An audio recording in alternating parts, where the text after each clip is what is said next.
Hello all, and welcome to the Video Game Choo-Choo podcast. It's me, John. I'm here, the host of the show. And with me this week is Christine. Hey! Hello. Well, it's been another week of games and game-related activities. But I'm going to be honest, it was pretty light on my end. I can barely think of any games that I played, like straight up. I've just been so busy with classwork and just life. I have no idea. But, you know, things did happen. Events occurred. And games were played. Even if they weren't a tremendous amount, it still happened. So, do you want to go ahead and start something off? You want to talk about something? I guess I will, just to get it out of the way pretty quick, because, as you said, not a lot of games were played, mostly because I live in Final Fantasy XIV, and I'm trying to somewhat limit my time talking about that game. Because, yes, you know, we've gone on some long rants that have led to people going, okay, move on. But I figured I'd cover, because I stayed up until 7 a.m. this morning to watch the live letter that they do before a next patch comes out. Mm-hmm. They usually do two of them, a smaller one and then a bigger one a couple weeks before. And we just got some really cool new information on the next patch, now that we know it's coming in early December, and that it's called Futures Rewritten, which is a cool title. We know some of the things they are adding. My personal favorite is that they are adding the ability to go to dungeons that you finished in any of the Shadowbringers and On dungeons so far, and then they're adding earlier stuff, and to just go through with your mounts and no enemies to take photos and stuff. And for somebody like me, who a good chunk of my time in that game is just setting up photo shoots with friends, that is an amazing addition. But yeah, there wasn't a ton of news out of it, just, you know, showing some stuff off from the update that's happening next week with the Boshin Southern Front, which is a big war scenario they've set up, and saying that for the relic weapons you don't have to do that if you want to continue a path with them, which is nice, because in Stormblood you had to participate in content that I don't like at all to update your special weapons, and now you can do it either through that or just through regular playing of the game, which is good as can be. And really, that's most of the stuff. Like, most of the updates were like, hey, we're updating the UI, we're making gathering and stuff a little more friendly, which are all things that are exciting to me.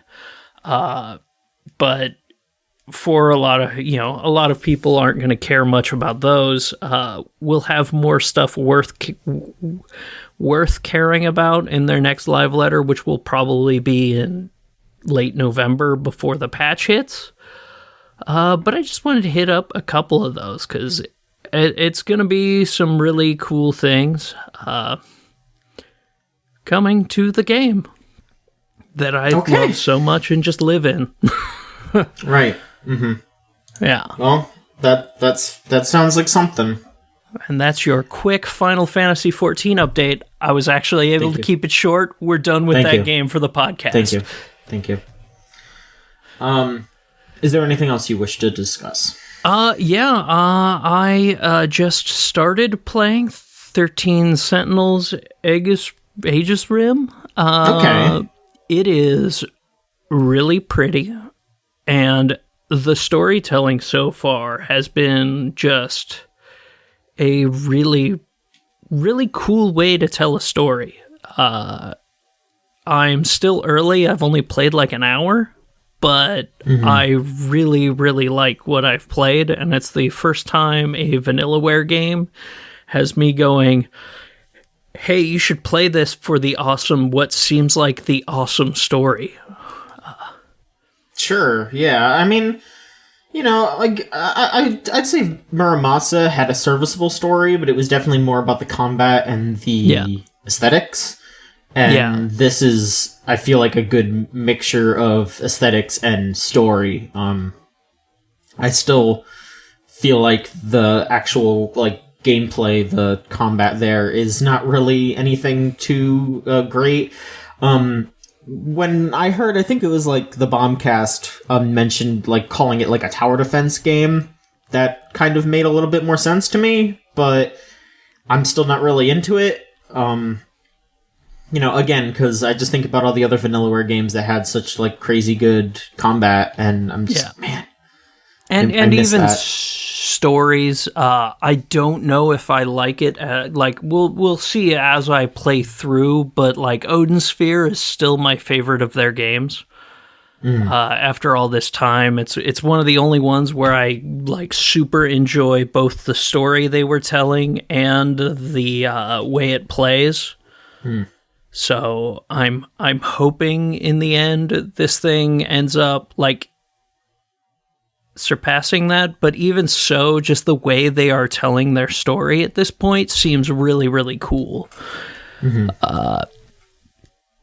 We'll find out more as I continue to play, because I finally don't have to play Avengers at all anymore.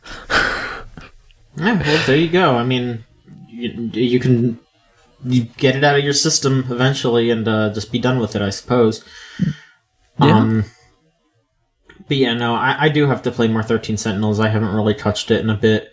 I did enjoy when I was playing it, so I will get back around to it. But you know, I've been kind of flowing in and out of games, I guess. Like, I'll play for a little bit, and then I'll stop playing it, and then I'll go back to something. I need to focus more. I've been trying to do that. Particularly, I've been messing around with my 3DS again recently, and I did pick up a few games on it. I got Project Cross Zone, which is really weird and interesting, but I don't think I have to talk too much about that. Cause I love that game. it's weird. You know, it's the gameplay is super basic, and it is purely just fan service of seeing all these characters interact, but it is very cute. I do like seeing everyone, and it's just like, oh man, look at that. Frank West is friends with Senko because she's a zombie, kinda. That's cute. Yep. And, you know, you get like the Tekken characters interacting with the Street Fighter characters, and they're all like, oh hey, I know you. You're from that game that we were in together one time.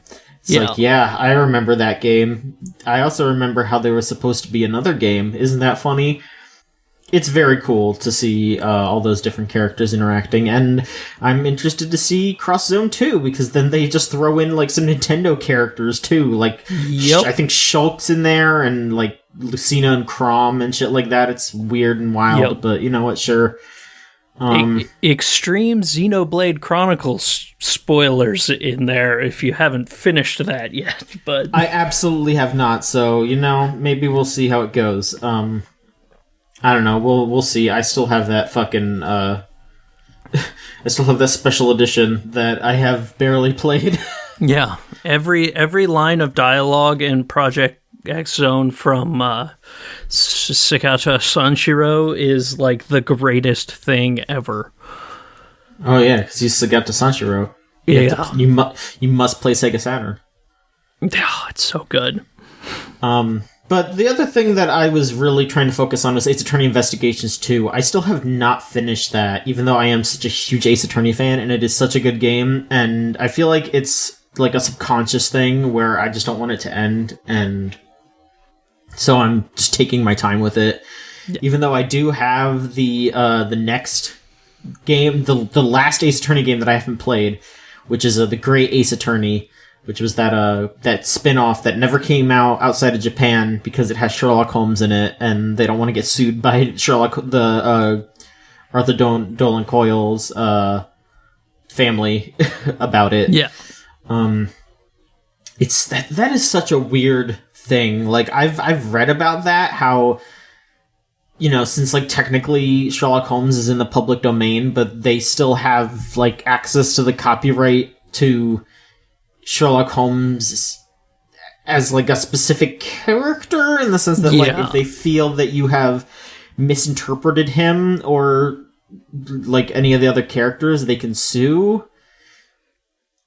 It's really weird. It does kind of seem like it mostly pertains to like outside of, or like in like Europe and North America though, because I'm just thinking about how Sherlock Holmes is in Fate, like Fate Grand Order. Like Sherlock Holmes and Moriarty are both like really important characters in that game. And I don't know, you don't really hear anything about them trying to fight about that, but maybe they just don't care. Maybe they're just like, wow, we love... I mean, I don't know why they would like Sherlock Holmes in that game. He's a dweeb, but we love Moriarty in this. He's Frankenstein's grandpa. Isn't that cute? And yes, the answer is it is very cute. But yeah, I need to finish that. I really do. I love it though. I love Ace Attorney Investigations 2. The translation is fantastic. I was honest, like I had this weird moment where there was a really bad internet meme reference in it, and instead of being upset, I just felt like I was at home, because that's just how Ace Attorney games are. There's always a really bad like internet meme reference in those games.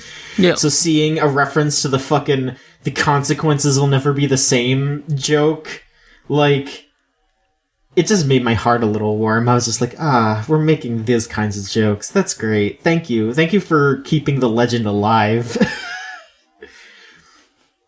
Yeah. But yeah, did you know that the DS and 3DS were good? Because they were good, and people should play games from those consoles.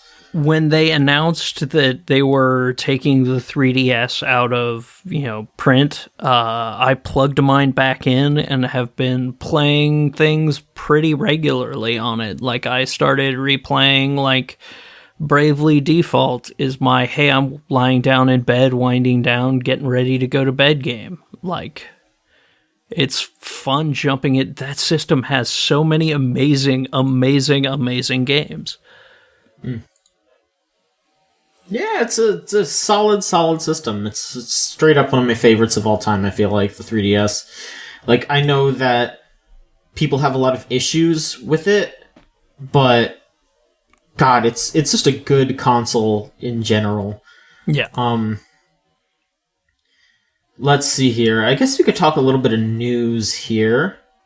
There was some PS5 info that came out. Sony finally went in on the backwards compatibility information. It was a little weird. It was a little back and forth there. They pretty much said, hey, PS4 will be backwards compatible on PS5. They said it's more than 99%. Specifically, there's literally 10 games. There are 10 PS4 games that will not work on PS5. It's just Afro Samurai 2, Revenge of Kuma Volume 1, DWVR, Hitman Go Definitive, Joe's Diner, Just Deal With It, Robinson the Journey, Shadow Complex Remastered, Shadwen, TT Isle of Man, Ride on the Edge 2, and We Sing. That's it. Damn. That's actually pretty solid, and like gives me a reason to maybe think about buying a PS5, because if all my shit transfers forward, then yeah.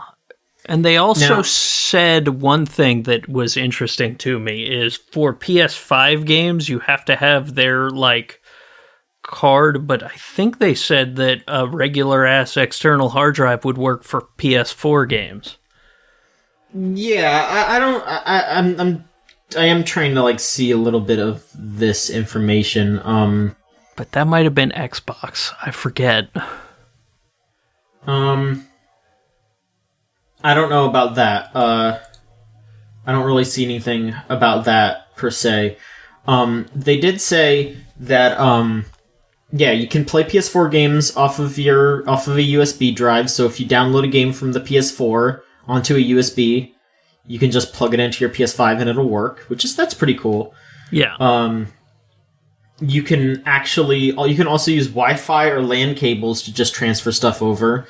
And if you are on PS Plus, you can use the cloud storage to sync your saves. So you could actually play something on PS4, save it, and then pick it up on PS5 and vice versa, that's pretty cool. Even though I am just gonna pack up my PS4 and put it away when I get my PS5, but that's neat in theory. That is a neat little thing.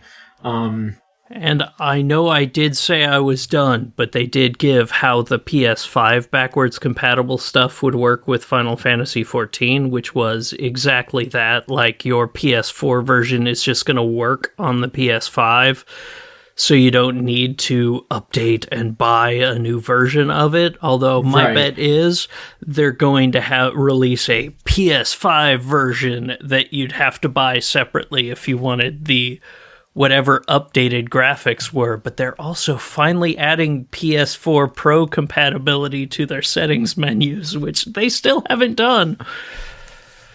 I mean, yeah, I guess they're just going to keep updating stuff, keep adding more things. Yeah. The one thing that they did say that is a little worrisome is there is a note on their support site that says some PS4 games may exhibit errors or unexpected behavior when played on PS5 consoles.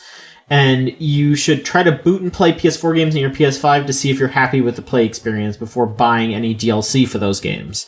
So, sounds like even though they're saying 99% will be playable, maybe not 99% will be in a really good state.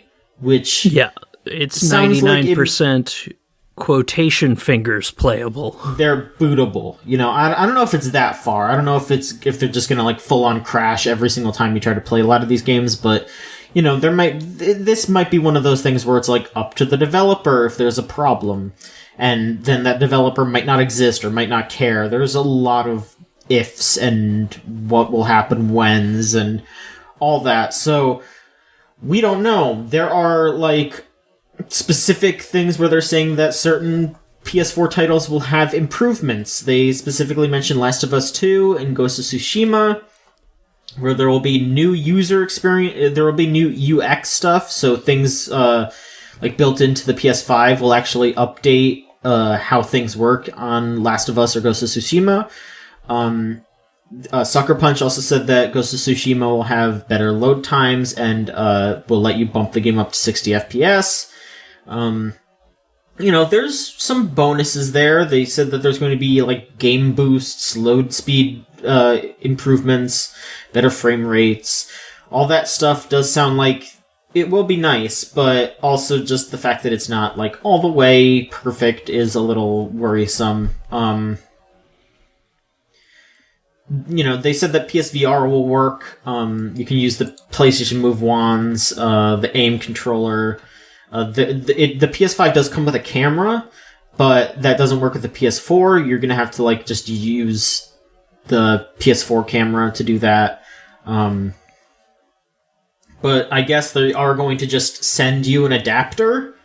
If you have a PS4 camera for PSVR, you can just I don't know, maybe email Sony and say, hey, hook me up, and they are just going to send you an adapter, which is nice. Oh, that's pretty cool. Yeah. There's just some other little things, they're going to have remote play. There will be, just some other things won't work, the second screen mobile app won't work, and some other, in-game, game companion apps and stuff won't work. Yeah, it seems like it's going to work mostly. There just might be a couple of issues, and they might just be trying to cover their ass in case something doesn't work exactly properly. But also, if it's a big enough deal, I'm sure certain people will pop in and fix issues. So we'll see. There is time. We are coming up to the new console. It's going to be interesting the next couple of months seeing what happens with both of these things launching. I'm really interested to see how things go. I wasn't able to get pre-orders in on time, so I'm probably going to be waiting till January, but It's I'm still pretty excited to see what comes from the next generation, because just getting the upgrades that they offer, the PS5 and Xbox are about at the level of my current PC build, which is, I can play games at 4K at 60 FPS, but sometimes they dip to, sometimes it dips a little below that, but for the most part, it's, that's something I'm excited to see as a console experience, because I don't need more than that. Like, I don't need 8K, 190 FPS, whatever. It's just like having something that offers that full experience that every PC player is, we're so much better because we get this all the time. It's going to be kind of nice to see. Yeah, it's all relative. I'm ready to have that in my house and to mess with it, though. I really just want to get my hands on it. Yeah. Especially that controller. I really just want to try the DualSense a whole lot. Yeah. All right. Is there anything else you want to talk about real quick? Like game-wise, Sure.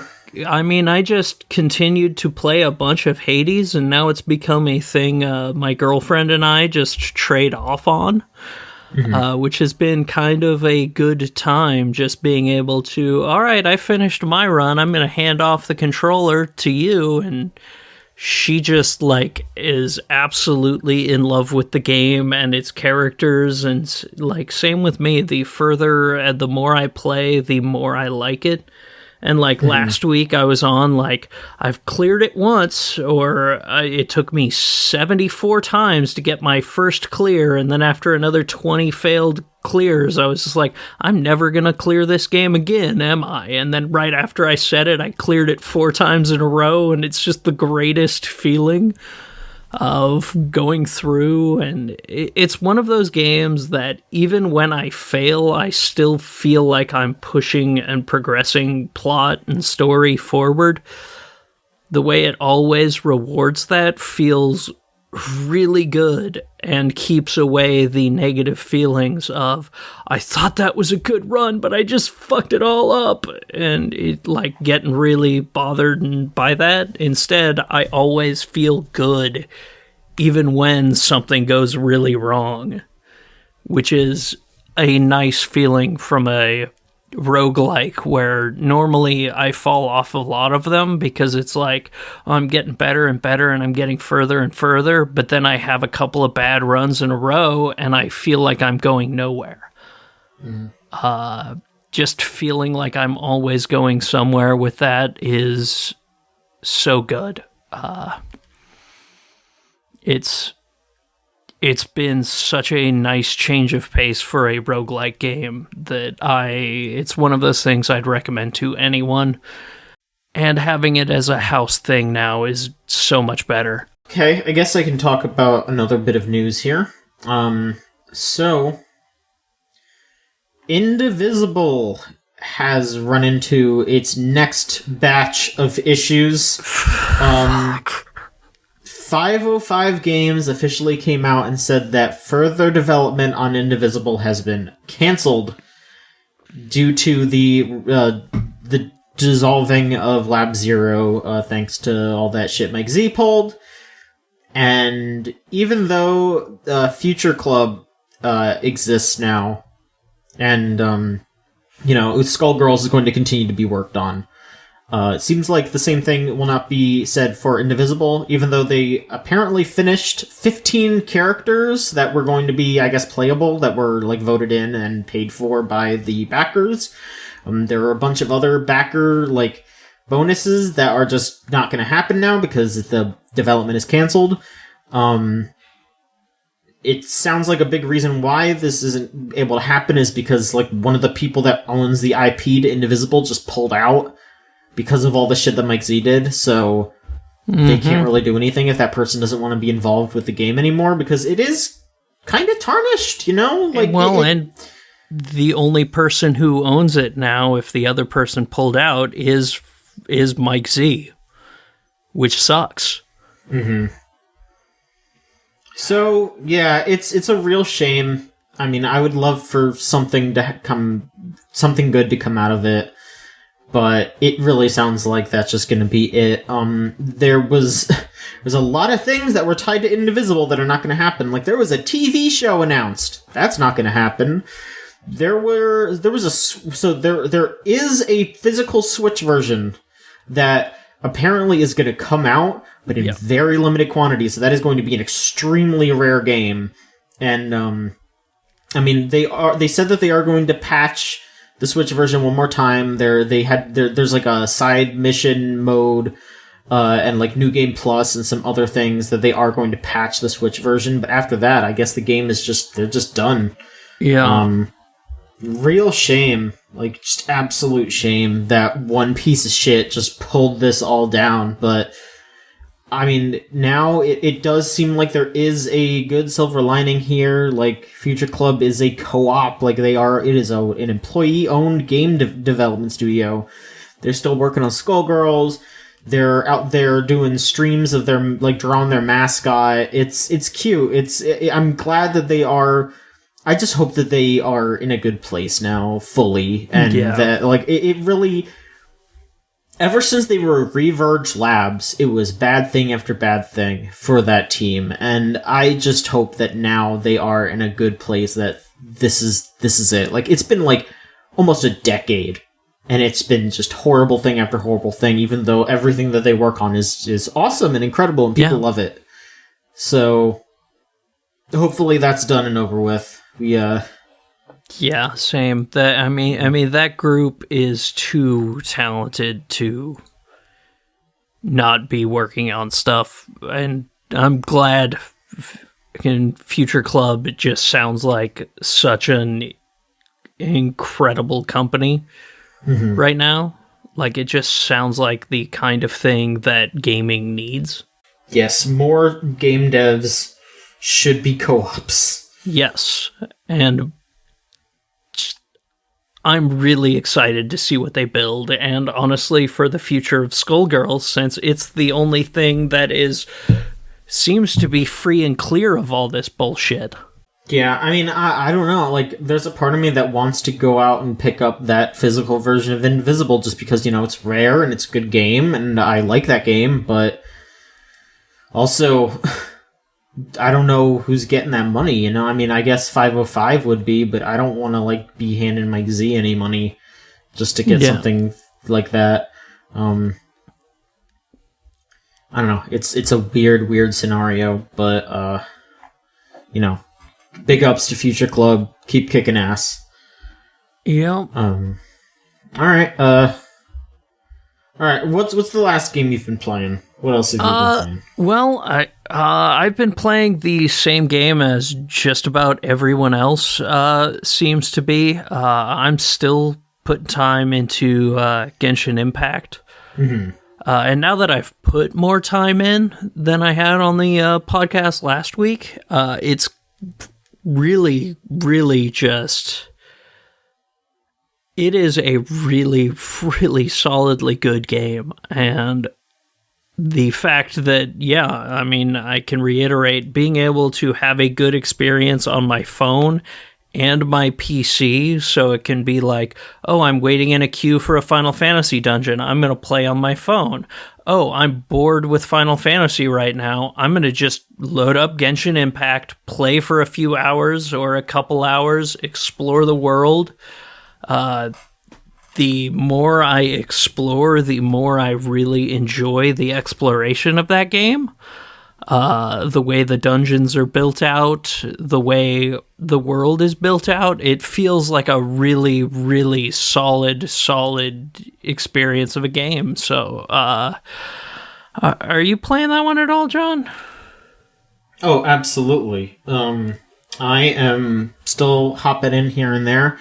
It's definitely not something that I'm, like, playing nonstop every day. It is, like, it's something that I'll play for, like, maybe half an hour at a time. Yeah. So I am definitely behind a lot of people Because I know a ton of people that are just, like, hopping on, playing for, like, a couple of hours and then stopping, but I don't know. I know that this is a gacha style game where once you hit a certain point, you're just kind of grinding material, which is why I'm taking it slow, because I don't want to just hit that point, because I don't want to just grind material, but I do still love the gameplay, and I like the characters a lot, and I want to continue to be in that world. So, I feel like a lot of people should just realize, hey, slow down, play the game, don't flip out, it's okay, it'll be there for you later. Yeah. I honestly think taking it pretty slow has helped me enjoy it more. Treating it more like a phone game than I do thing I have to put tons and tons of time into. Yeah. That actually, I think, has expanded my interest and enjoyment of it, because I can sit down, I can play for a half hour, and I can feel like I did enough. I can feel like I did a lot. And that is something I really enjoy. Just, hey, I progressed a little. Like, I'm only to level 16 now. I have friends that are like, oh yeah, I'm like adventurer level 34. And I'm like, okay, you've been playing a lot. But I still also don't feel like I'm behind. It's kind of nice. Yeah, it's a solid game. Yep. It's just, you kind of have to take into account the type of game that it is and what they expect of people. And if you can do that, there you go. You'll have a good time. Yep. I mean, it's definitely a gacha, but what I've liked so far is all the initial characters I got are fun to play as. So I don't feel like I'm fucked if I am stuck playing as them. I don't feel like I'm locked out of content, because I've been able to beat every challenge I've gone through so far. Sometimes it takes me a couple of tries because I didn't have high enough weapon levels or something, but it feels nice to not feel like I'm locked out of content in a gacha game. Because I don't have 7 5-star characters or whatever. I guess last bit of news here. Something a bit wild and just difficult to talk about, I guess. But I'll just go ahead. There was some crunch on Cyberpunk 2077. The heads of CD Projekt Red had absolutely said that they were not going to have crunch, and then they turned around and did. It was, I think, I'm trying to look up exactly what was said, because this was reported on by Jason Schreier, the resident expert of crunch in games. Let me see here. Again, little hard to find his stuff just because it's like all on like Bloomberg or whatever. Yeah, it's just so basically it was just like they were promised that they were not going to have crunch, and then they still did. It was 6 days, or it's 6 day weeks ahead of launch. Specifically because it sounds like they were running into a lot of bugs, but they wanted to get those done before the game came out. They said that the game went gold a little bit ago, and I don't know, maybe that means that they're done now, but it really sounds like they were just crunching like a storm back then. And like the way the email that was shared was phrased was like, honestly, like that just read really fucked up. Like, thank you to the partners for, we're so sorry your husbands can't be home for you and your children because working so hard and shit like that. It was just like, fuck off.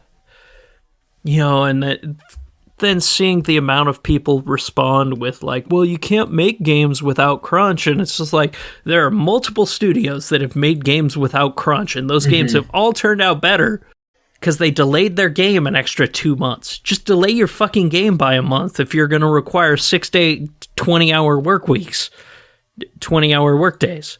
Just fucking delay your game by another month. Just say, hey, we need another month to fix some bugs. Right. Yeah, shitheads are going to get mad, but most of the people that care are going to be like, oh, awesome. Okay, I can deal with that. I could deal with a quick delay. It's not like you're, delaying it by a year. You're just delaying it by a month so you don't have to force your employees to kill themselves. And so then there was an argument where on the Game Informer podcast, another journalist was trying to argue that this, I don't know, it's kind of difficult to really grasp exactly what went down because it is super confusing, but she said that that Jason was wrong and that he was misreporting it, and that just that the crunch claims were false.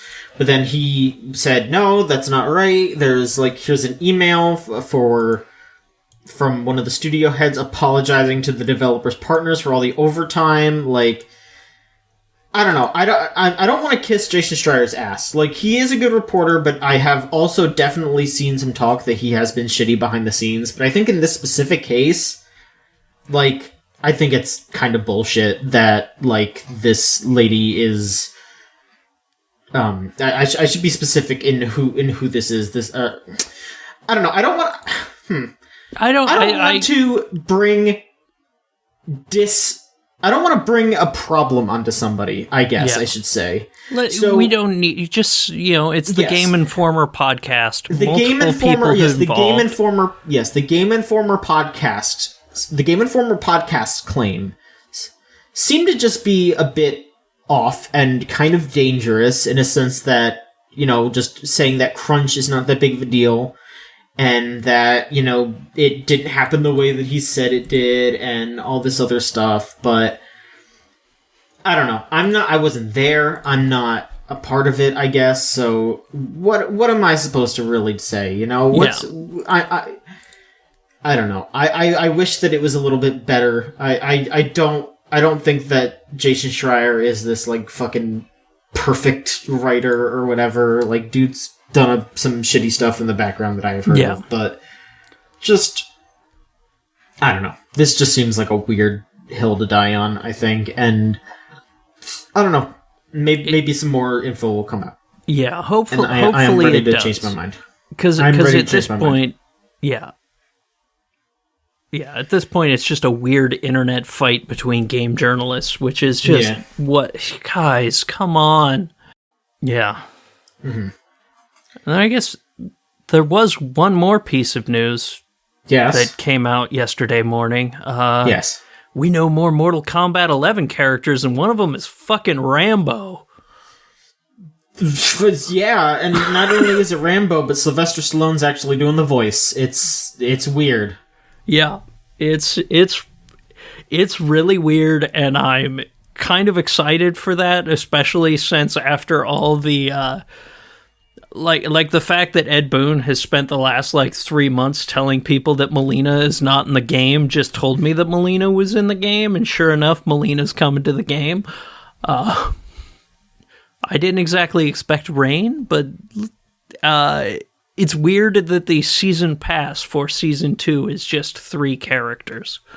Mm-hmm. But then you also realize that they did put the 2 in for Aftermath, but it's... So I guess it's technically 5, but it's still a weird thing. Mm-hmm. To have a separate, hey, here's season 2 with just the 3 characters that they are also adding. I feel like there's probably going to be more. I don't know. I mean, it feels weird that they're calling this the season 2 when they had those other 3 characters and we're like, well, this is the Aftermath expansion characters. I think that these characters are going to come with... Because they're releasing another, like, Ultimate Edition for... okay, see, no, okay, yeah, this is all over the place. Yeah, they're releasing an Ultimate Edition, which is going to have the first Combat Pack and Aftermath, but I think Combat Pack 2 is separate. No, I think they said that was also going to be part of the Ultimate Edition. Alright, but that if you didn't have the Ultimate Edition, you had to buy the... If you didn't buy the Ultimate Edition, you have to buy the Season 2 characters separate. All right, so if whatever. You bought Aftermath when it came out, you have to buy the season. Fuck, it's confusing. Yeah, the MK11 is also going to be having a PS5 and Xbox Series X version, but that one you can upgrade for free. So if you bought the game already, you don't have to worry too much about that. You can just upgrade it, and there will be less load times, 4K, and you can actually play cross-generation and cross-platforms. That's pretty neat. Yeah.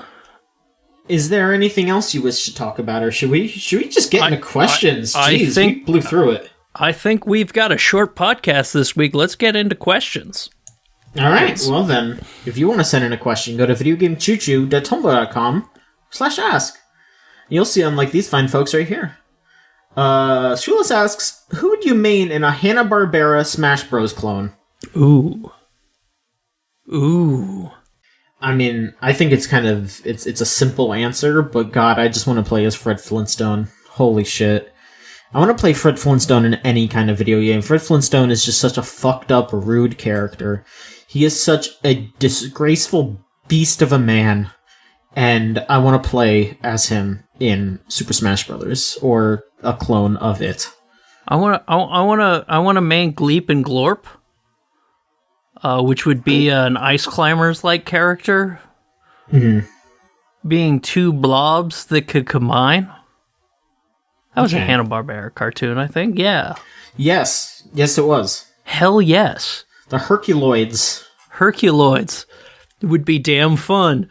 Have you ever thought about how fucking much the Hanna-Barbera cartoons sucked? Yeah, they are absolutely terrible, but I love them. I have such a soft spot for so many of them. They're so bad. I remember watching them as a kid on the Boomerang. Herculoids. Just terrible. Just terrible. Yeah, but, I mean... still fun in their own way. Either that, I guess or so. I'd main, if I wanted a big beefy character, because I'm a Little Mac main, maybe Captain Caveman. Okay. He does that big Captain Caveman call for his ultimate smash. Sure. Yeah. Scooby-Doo, I think, would probably be top tier in that game. Yeah. They'd overpower him somehow. His final smash would be via the Game Boy Advance secret code.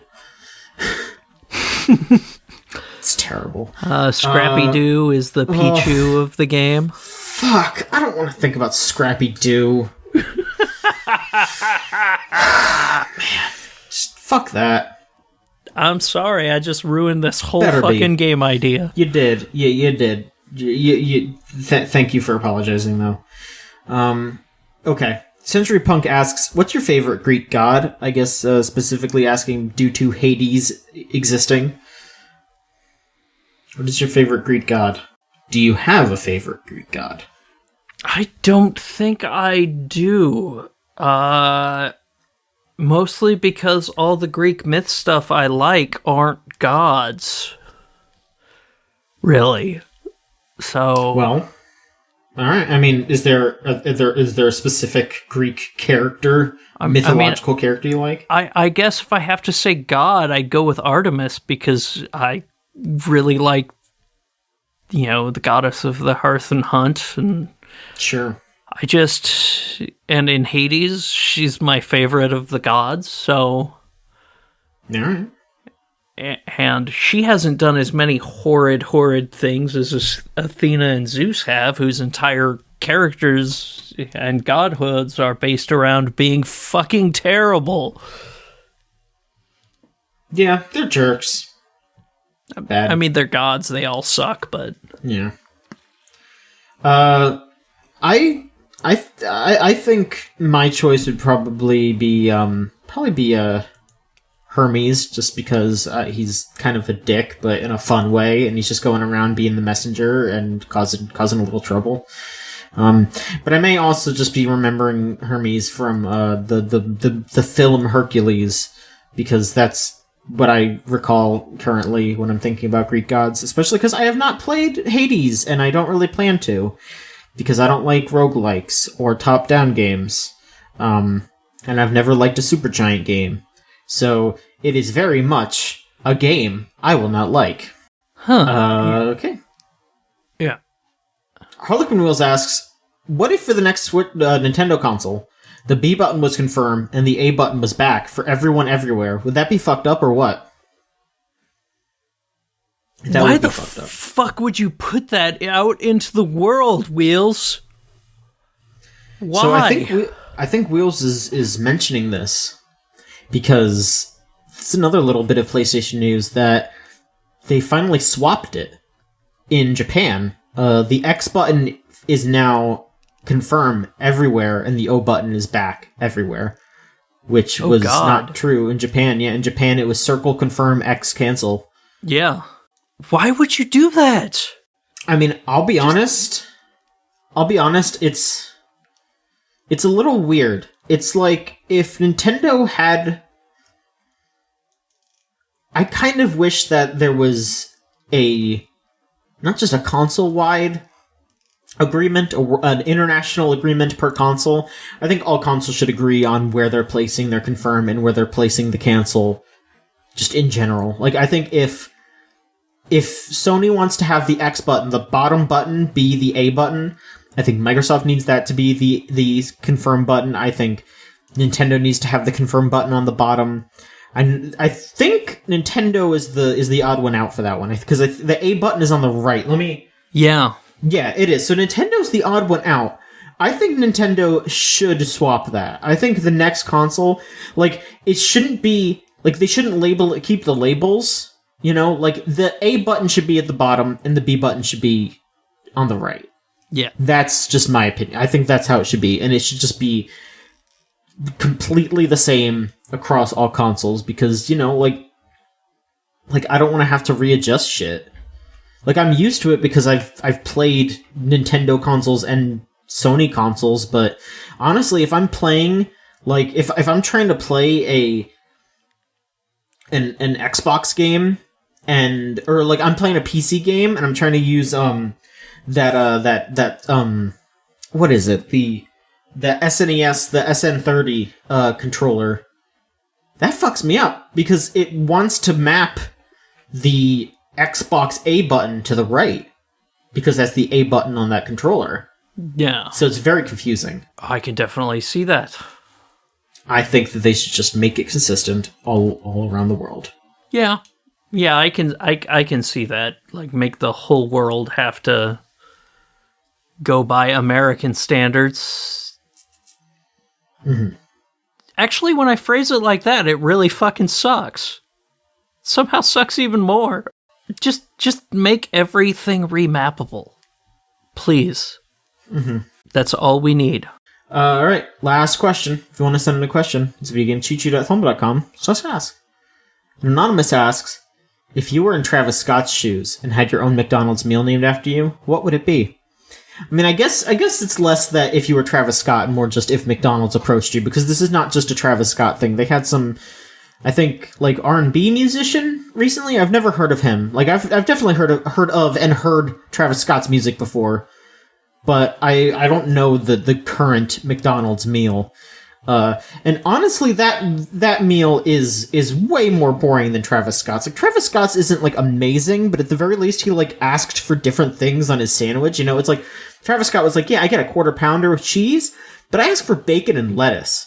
And I very specifically like barbecue sauce and Sprite. Like, that is a specific order. That is a taste. That is something that he likes.